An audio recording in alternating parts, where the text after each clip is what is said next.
saya ini sebagai anak tidak pernah mendapatkan pelajaran Quran. Ayah saya itu sibuk rapat dulu, Sabtu Minggu golf, gitu gara-gara. Sampai surat Al-Fatihah pun saya belajarnya dari ustaz, enggak dari ayah saya. Nah, kira-kira kalau Al-Fatihah pun kita enggak pernah mentalkinkan anak kita, rugi kita. Karena ini surat yang dibaca oleh anak kita sampai mati. Enggak mengalir kepada kita yang mengajarkan pertama kali, rugi. Nah, setelah mendengarkan penjelasan anaknya itu, Umar langsung nengok ke bapaknya. Wahai ayah, sesungguhnya engkau telah menjadi ayah yang durhaka sebelum anakmu menjadi anak yang durhaka. Waliyatubillah. Ternyata ayahnya telah memberikan kurikulum kedurhakaan kepada anak. Ya. Berapa banyak hari ini, ya, pekan ini saja saya menemukan satu kasus dan sedang ditangani. Bagaimana ada seorang anak kelas 4 SD, ya kan, dikasih handphone sama ibunya, kemudian status WhatsApp-nya mengatakan dasar ibu saya anjing, dia begini panjang. Bayangin. Sekarang ungkapan anak-anak itu ditulis di sosial media, dapat penguatan, dapat ide buruk dari masyarakat. Ustaz, gimana Ustaz? Anak saya sekarang sudah kecanduan game. Gimana caranya? Cara melepaskannya? Ya, cara melepaskannya ya dilepaskan aja dari gamenya kan? Dilepaskan dari pun nggak susah. Makanya ada ilmu namanya ilmu tega. Ya, saya sampaikan kepada anak saya umur 13 tahun. Coba umur 13, matamu sehat kan? Sehat. Paru-parumu sehat? Sehat. Ya, ayah udah pernah lihat kamu berkata-kata kasar? Apa? Kenapa? Karena ayah tidak memberikan kamu handphone. Ya. Berarti kalau sekarang bisa handphone, ya kan mau masuk pondok gontor, ya. 6 tahun lagi ke gontor, gak ada handphone lagi. Nanti lulus dari gontor aplikasi handphone. Tapi handphone ini aplikasi, ya kan?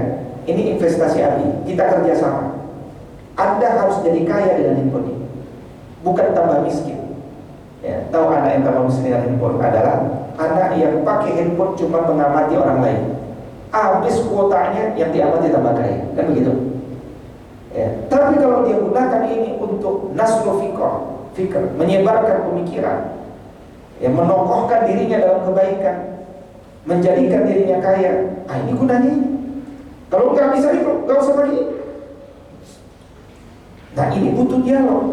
Dialog ya nggak perlu marah-marah, tapi memahamkan ya anak kita.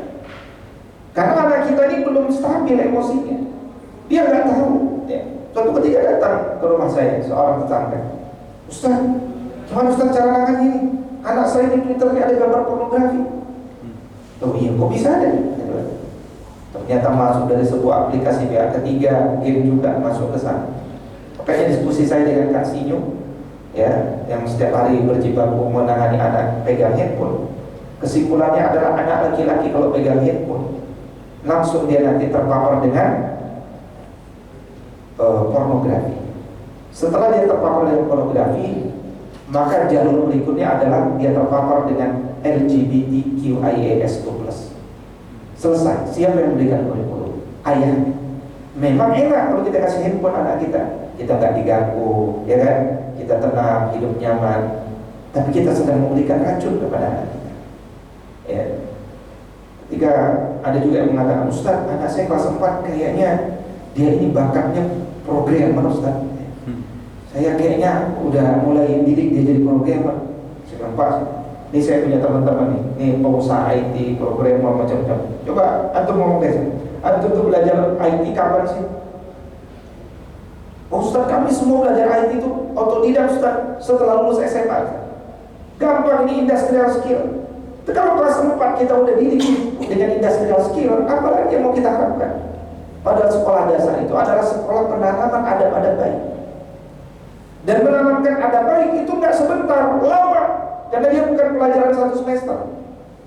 Dia adalah rangkaian kedekatan kita dengan anak kita dengan berbagai macam, dengan keteladanan, dengan dialog, dengan sentuhan, dengan pelukan, dengan motivasi, dengan kisah, dengan peringatan, dengan hadiah, dengan apresiasi macam-macam. Al-Quran menggunakan berbagai metode itu. Dan untuk itulah Allah nitipkan kita anak. Dan anak itu amanah, anak itu rizki, anak itu rahmat. Memang anak itu beban, ya, tidak bisa dipungkiri. Tapi la yukallifullahu nafsan illa wus'aha. Tidak mungkin Allah membebani kita di luar kesanggupan kita. Nah, itu iman. Kalau Allah berikan kita anak 4, saya dikasih anak 4, maka insya Allah saya pasti bisa untuk mendidik anak saya kepada. Nah, maka kita ini dinilai Allah, dimuliakan Allah bukan pada hasilnya, tapi pada prosesnya. Apakah selama, ya kan, 18 tahun kita intensif dengan anak-anak kita, atau kita menjadi ayah yang hilang? Banyak ayah yang hilang hari ini. Ya, udah Ustaz, saya aja Ustaz kalau ngobrol sama saya aja kata ibu, ayahnya nggak pernah mau peduli. Ada lagi yang kemudian ayah bilang, Ustaznya salah tuh, bilangin saya, Ustaznya salah tuh, masa dia bilang kalau anak dekat sama ayahnya anaknya jadi soleh? Salah, yang benar tuh kalau anak dekat sama ayahnya anaknya jadi bandel, kata bapaknya gitu kan. Ibunya bilang, gimana tuh Ustaz? Kata suami saya begitu. Ya saya bilang, ya kalau bapaknya bandel, anaknya bandel. Kalau bapaknya soleh, ya anaknya jadi soleh, karena buah itu gak jatuh jauh dari pohon. Tapi ternyata di antara anak kita ada yang tidak soleh, seperti anak Nabi Nuh. Itu namanya takdir. Ya, kita tidak akan hina karena dia. Kita hanya akan hina kalau dalam hidup kita tidak terlibat dalam mendidik anak-anak kita. Makanya proses base dan result orientasi jelas, tapi prosesnya yang harus kita pahami. Maka pesan untuk saya pribadi, siap tidak siap, ketika kita dikaruniai anak, saatnya kita sudah jadi pendidik. Mau jurusan kita teknik minyak, teknik pertambangan, teknik geologi, begitu kita punya anak, kita jadi guru. Dan guru itu tidak hanya di buku tapi ditiru. Ustaz, tapi kan belajar ilmu pendidikan susah. Lebih susah ilmu perminyakan daripada ilmu jadi guru. Tapi sebenarnya semua ilmu itu mudah. Ad-dinu yusur, agama ini mudah. Tidak ada yang sulit. Ya, tidak ada yang sulit. Karena itu nikmatilah kebersamaan kita dengan anak-anak kita yang cuma sebentar. Sebentar anak kita udah besar. Ya, kalau di pondok peran kita tinggal 10%.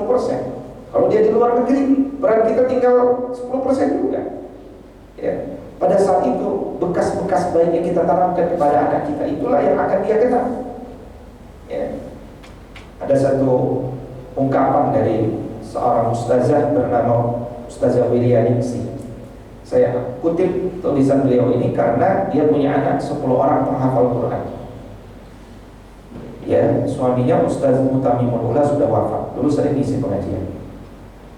Kata ustazah ini, yang membentuk mereka semuanya, maksudnya anak-anaknya 10 ini bisa menghafal Quran, bukan hanya penghafal tapi ulama ya. Yang membentuk mereka semuanya ini, termasuk yang membentuk saya sebagai istrinya, adalah bapaknya mereka, maksudnya suaminya. Saya ini cuma pelaksana.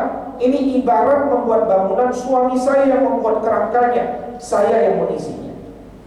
Nah, kalimat ini sejalan dengan apa yang sering saya sampaikan dan sering saya pikirkan, bahwa dalam pendidikan berbasis rumah, saya itulah kepala sekolah. Istri saya itu wakil kepala sekolah bidang kurikulum. Jadi kita yang mendesain keluarga ini seperti apa desainnya, kurikulumnya apa, arahnya kemana, cara ukur keberhasilan bagaimana, mengevaluasinya kapan, itu kepala sekolah. Bukan istri saya kepala sekolah, bukan nih uang didik anak saya jadi soleh, enggak. Pelajarannya enggak begitu. Makanya ya itu bertentangan dengan perintah Allah. Ketika Allah mengatakan dalam Quran surat 66 ayat 6 kepada orang beriman lagi ya. Tadi saya sudah sebut 3 kali ya. Pertama berpuasa, kedua jangan berkhianat di amanah kita, khususnya amanah anak. Dan yang ketiga ini Allah bilang dalam Quran surat 66 ayat 6, ya ayyuhalladzina amanu, wahai orang-orang beriman, qu anfusakum wa ahlikum nar. Jagalah diri kalian para ayah, baru kemudian kalian jaga istri dan anak-anak kalian. Kata Sayyidina Ali bin Abi Thalib radhiyallahu ta'ala anhu, tafsiran ayat ini adalah ad-dibuhum wa 'allimuhum. sebelum engkau ajarkan istri dan anak-anak kita ilmu, bimbing dulu dia dengan adab. Karena targetnya beradab. Ya. Kalau kita antarkan anak kita belajar di pondok pesantren ataupun di sekolah, kalimat yang terbaik dicontohkan para ulama dulu adalah, nah, engkau jangan ngejar ilmu, apalagi zaman sekarang ilmu di YouTube banyak. Engkau itu di sana mengejar keberkahan ilmu dari guru. Cari keberkahan ilmu guru. Ya. Kejar adab guru. Kalau engkau sekedar tahu, berapa banyak harinya orang tahu, ya, tapi dia seorang koruptor. Kenapa? Karena apa yang dia tahu gak turun ke dalam jiwa. Disiplin akalnya gak turun sampai disiplin jiwa. Nah, karena itu ayat ini mengatakan, sebelum engkau jadi pendidik, pikirkan dulu diri kita dulu. Ya, lupakanlah sejenak istri sama anak kita. Kita ini adalah sumber cahaya di rumah. Maka kita yang harus bercahaya sebelum kita menerangi istri dan anak kita. Karena pendidik itu cuma sekedar membagi apa yang sudah kita nikmati dari iman, apa yang sudah kita cintai dari adab, apa yang sudah kita pahami dari ilmu, dan apa yang sudah kita hayati dari amal, baik amal ritual maupun amal sosial. Amal ritual ini tadi kita sholat, itu amal ritual. Ya. Amal pengajian, amal bekerja di migas itu amal sosial. Itu kalau dihayati, termasuk puasa Ramadan, amal ritual. Ritual dan sosial dihayati banyak pelajaran. Makanya kita harus bercahaya. Ya, faqirus syai' la yu'ti. Orang yang tidak punya apa-apa tidak bisa memberikan apa-apa. Maka saya yang butuh cahaya itu. Di mana saya menjemput cahayanya? Pertama, jemputlah dari rumah Allah. Ya, ini kalimat saya tidak ngarang. Ini diambil dari surat Cahaya. Surat Cahaya itu surat ke-24, kata cahaya nanti kan antum baru pertemukan itu di ayat 35. Baca 35, 36, 37. 35 bicara tentang sumber cahaya, 36 bicara tentang ambil cahaya. Di mana? Di rumah Allah. Fi buyutin adzinallah an turfa'a wa yudhkara fiha ismuhu yusabbihu lahu fiha bil ghudwi wal asal. Baru kita bicara cari makan. Rijalun la tulhihim tijaratu wa la bai'un an dzikrillah. Kalau prosesnya begitu, cari makannya kita di miga, cari makannya kita dengan berdagang dan seterusnya, kita akan selalu diliputi cahaya. Dan antum tahu rezeki yang berkah untuk istri dan anak kita dan untuk kita juga. Gajiku berkah enggak ya? Nah, baca aja di 37. Ketika hasil perdagangan itu tetap membuat kita menjadi semakin iqamatis shalah wa ita'iz zakat. Kita semakin rajin sholat, semakin rajin zakat, gaji kita berkah. Gaji kita berkah enggak? Kalau istri kita makin taat sama kita. Ya. Jadi kalau istri kita suka sedikit-sedikit, mah pakai kerudung, Allah, mah kalau minum tangan kiri, Allah, gitu kan? Ya. Ini istri durhaka. Kenapa dia durhaka? Jangan-jangan makanan yang kita berikan. Anak kita perhatikan makanannya. Mungkin di rumah halal, tapi di lapangan coba lihat dia makan apa. Jangan-jangan dia memakan sesuatu yang haram, membuat jiwanya keras. Sampai seperti itulah seorang ayah memperhatikan secara detail apa makanan. Halal tidak? Thayyib tidak? Ini baru makanan, belum programnya, ya, belum bacaannya. Ke arah mana kita bimbing? Ini bicara kurikulum kan. Nah ini Ramadan kalau dia benar, Masya Allah gitu. Ini rugi kalau Ramadan yang sudah datang 7 hari ini. 7 atau 8? 8. Lebaran berapa hari? 1 hari. Ya, kalau ini kita tidak maksimalkan untuk pendidikan keluarga kita, rugi. Ya, rugi. Nah, karena itu mulai visi. Nah, berikutnya dalam Quran, kenapa kita menikah? Kenapa kita berkeluarga? Ini salah satu visi lagi dalam As-Sunnah, yaitu visi membahagiakan Nabi. Kita ingin keluarga kita ini keluarga dibanggakan Nabi, yang anak-anak kita dibanggakan Nabi. Ya, makanya jadikan anak kita KB, keluarga berencana masuk surga dan membahagiakan Nabi. Ya. Kok nggak 2 anak juga Ustaz? Enggak, karena saudara saya kepala BKKBN, anaknya 5. Atau dia 5 masa saya bilang keluar. Yang ketiga adalah visinya melahirkan pemimpin. Ini visi, ya, visi. Jadi kalau kita buka Quran surat Al-Furqan surat 25 mulai dari ayat 63 sampai selesai, itu kan kurikulum menjadikan anak kita bergelar ibadur rahman, bukan bergelar dokter. Bergelar dokter itu mudah, Pak. Ya, saya terakhir ini tadinya saya kira susah, mudah. Ya. Yang susah itu adalah mengejar gelar takwa. Ibadur rahman, rabbani, as-sabiqun al-awwalun, ya, az-zakirin Allah katsira wa zakirat. Ini enggak kita disebut sama anak kita. Ya. Nah, kejar gelar ibadur rahman. Ya, kalau gelar profesor, dokter enggak ditanya nanti. Tapi kalau ibadur rahman ada dalam Quran, ini yang ditanya satu-satu. Ada gelarnya, ada metodenya, ada prosesnya. Gitu kan? Ada prosesnya. Nah, perhatikan di ayat 74 Allah mengatakan orang yang mengejar ibadah rahman itu dia selalu salah satu kurikulumnya berdoa. Walladzina yaqulun rabbana hab lana min azwajina wa dzurriyyatina qurrata a'yun. Kan gitu kan? Ini kalau kita baca doa ini, mindsetnya adalah pengen anak kita menyejukkan mata kita.